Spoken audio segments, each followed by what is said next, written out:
Hi, y'all. Me reading Flat Stanley, his original adventure, which is the post office one, starting with chapter 1, The Big Bulletin Board.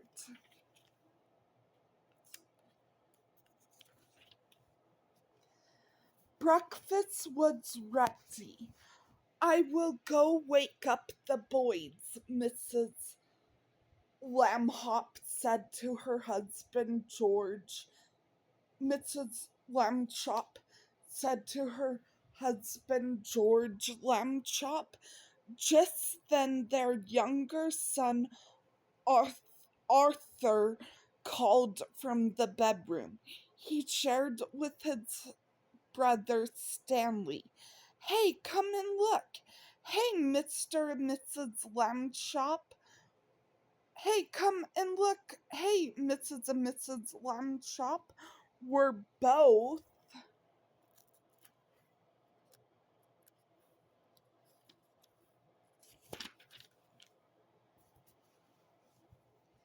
very much in favor of the politeness and careful speech. Hay is for horses, Arthur, not people, Mr. Lambchop said as they entered the bedroom. Try to remember that. Excuse me, Arthur said, but look. He pointed to Stanley's bed. Across it lay the enormous bulletin board that Mr. Lambchop had given the boys a Christmas ago so that they could pin up pictures and messages and maps. It had fallen during their night on top of Stanley, but Stanley was not hurt. In fact, he would still have been sleeping if he had not been woken up by his brother's shouts. What is going on here? He called out cheerfully from beneath the enormous board. Mr. and Mrs. Lambchop hurried to lift it from the bed. Heavens, said Mrs. Lambchop. Gosh, said Arthur. Stanley's flat.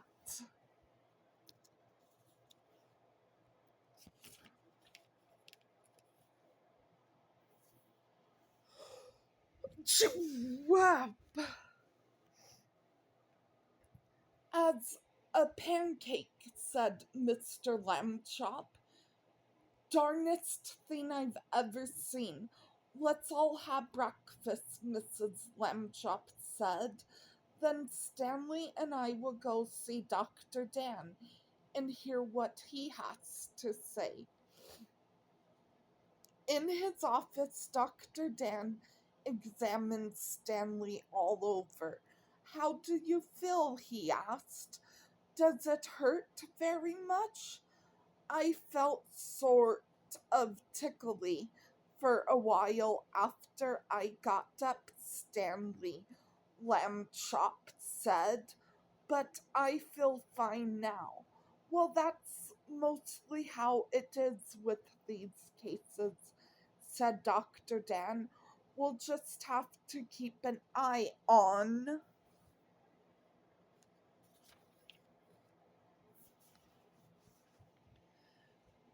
this young fella, he said when he had finished the examination. Sometimes we doctors, despite all our years of training and expertise, can only marvel at how little we really know. Mrs. Lambchop said, though, Stanley's clothes would have to be altered by the tailor now, so Dr. Dan told his nurse to take Stanley's measurements. Mrs. Lambchop wrote them down.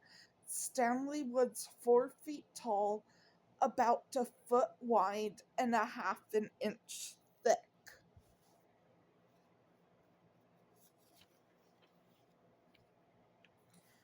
Chapter 2, Being Flat.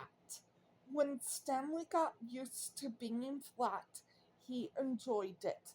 He could go in and out of rooms even when the door was closed, just by laying down and sliding through the crack at the bottom. Mr. and Mrs. Lambchop said it was silly, but they were quite proud of him. Arthur got jealous and tried to slide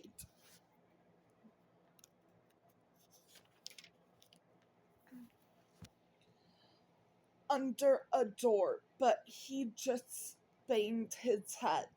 Being flat could also be helpful, Stanley found.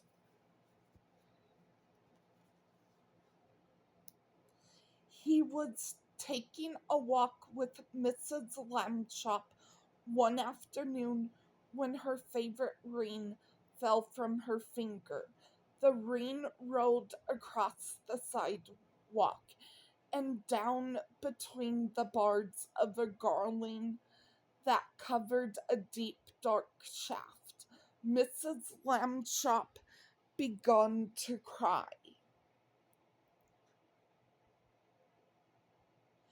I have an idea, Stanley said.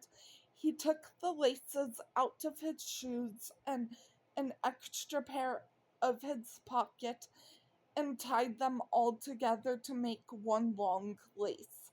Then he tied one end of the lace to the back of his belt and gave the other end to his mother.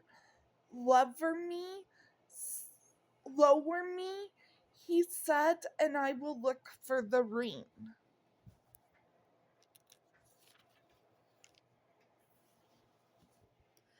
Thank you, Stanley, Mrs. Lambchop said. She lowered him between the bars and moved him carefully up and down from side to side so that he could search for the whole floor, the shaft.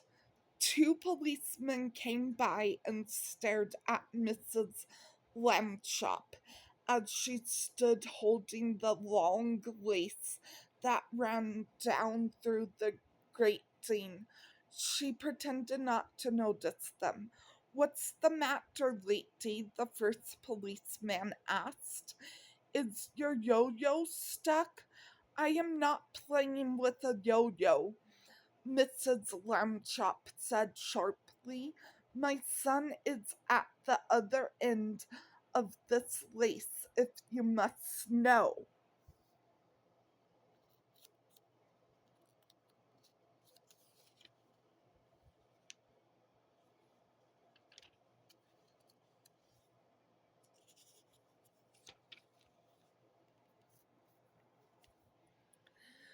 Get the net, Harry, said the second policeman.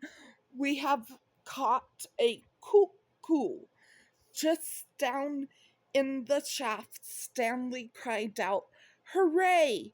Mrs. Lambchop pulled him up and saw that he had the ring. Good for you, Stanley. Stanley? She said, then she turned angrily to the policeman. A cuckoo indeed, she said. Shame. The policeman apologized. We didn't get it, lady, they said. We have been hasty. We see that now people should think twice before making rude remarks, said Mrs. Lambchop, and then not make them at all.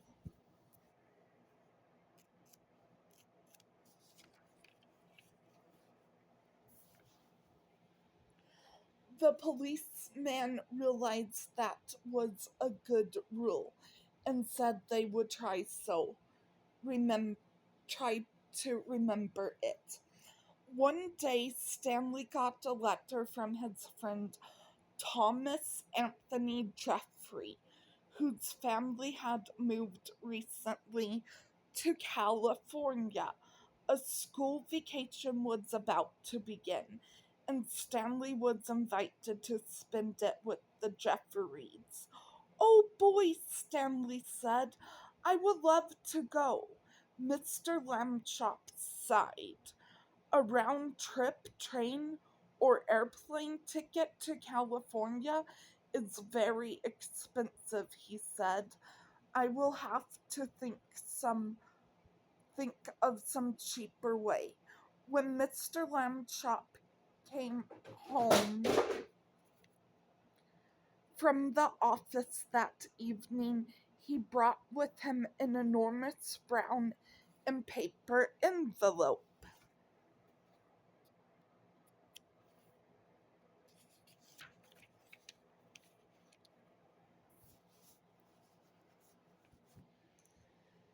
Envelopes had to be folded to fit through the slot, but Stanley was a little limber boy, and inside the box he straightened right up again.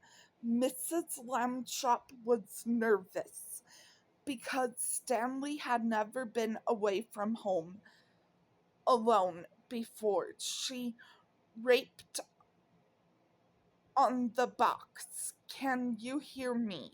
She called. Are you all right? Stanley's voice came quite clearly. I'm fine. Can I eat my sandwich now? Wait an hour and try not to get overheated, dear, Mrs. Lambchop said. Then she and Mr. Lambchop cried one goodbye, and went home. Stanley had a fine time in California.